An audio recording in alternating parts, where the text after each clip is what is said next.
Vusi Shongwe, who is the Mpumalanga Community Safety, Security and Liaison MEC. Good evening, MEC, and welcome to the program. This must be deeply upsetting to you and your team. Good evening, ma'am, and to your viewers. Thanks for having me.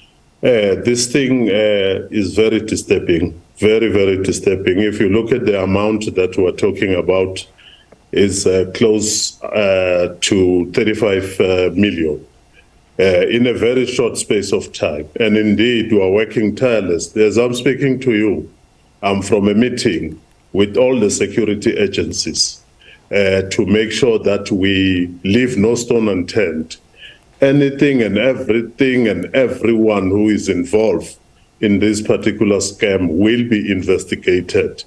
And we are going to make sure that the long arm of the law eventually land into their spaces. MEC, I just want to confirm something, because we heard a figure of 28 million by one of the officials in our previous package, and you're talking about 35. Has the number changed?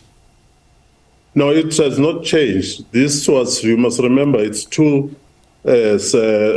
sub-regions in the province of Mpumalanga. That is Dr. J.S. Moroka, and the other one is Krizani Tebisilehani municipality. All right. So if you combine all the figures in details, you will see that the money ranges up to 35 million. All right. So we are working around the clock in making sure that we leave no stone unturned.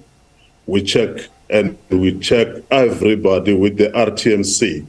As I'm speaking to you, I'm just from the meeting with all the security agencies that I'm not going to disclose that are working around the clock, and I'm expecting an outcome of our meeting and their investigation by Wednesday next week.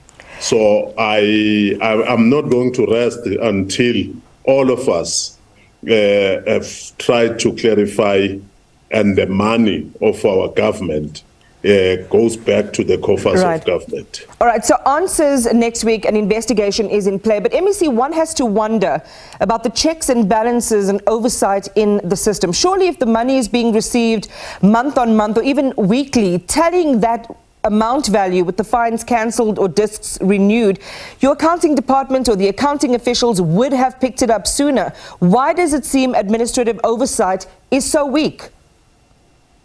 It's not weak. You know that when you are working with people who know the systems, they manipulate the system.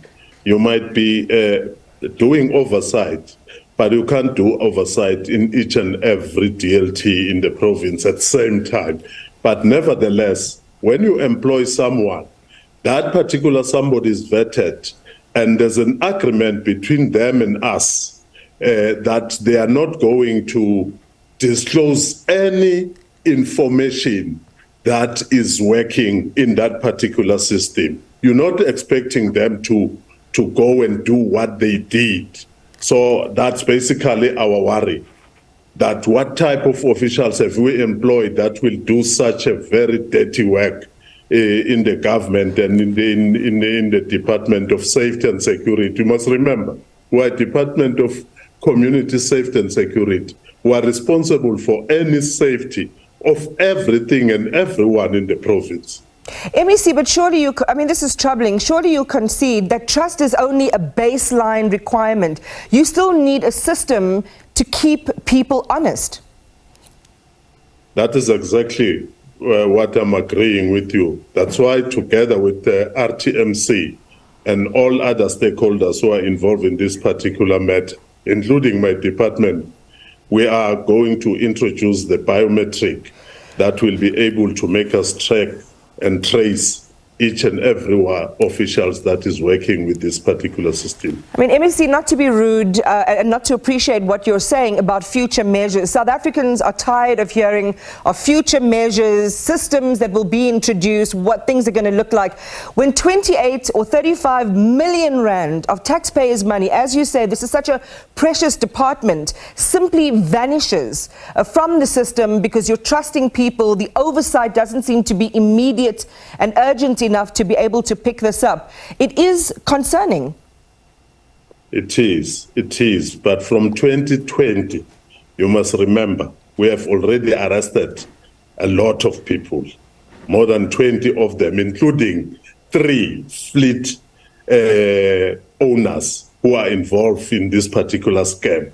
So that tells you that our oversight system is working, but it's not working 100% enough to be able to detect anything. Hence, we want to introduce or strengthen the mechanism of oversight in all that. As you've said, you've arrested people, they've been rooted out of the system, but again, there are still those who are able to, maneuver the system. Do you believe that the rot is systemic, that in fact your entire system, your accounting system, your front of office system is rotten? Yeah, I can't put my head on the block and say the entire system is rotten or every official is rotten, because it's not all of them. As I'm saying, we have more than 18 sub-regions in the province, but it's only 2 sub-regions that have been caught doing this particular scam. Just about the money then, MEC Shongwe, how are you getting it back?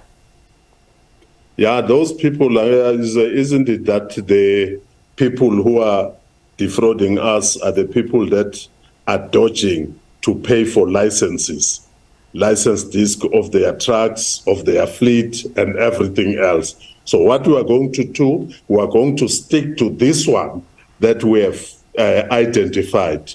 They will never renew their licenses until such time that they have paid our money back.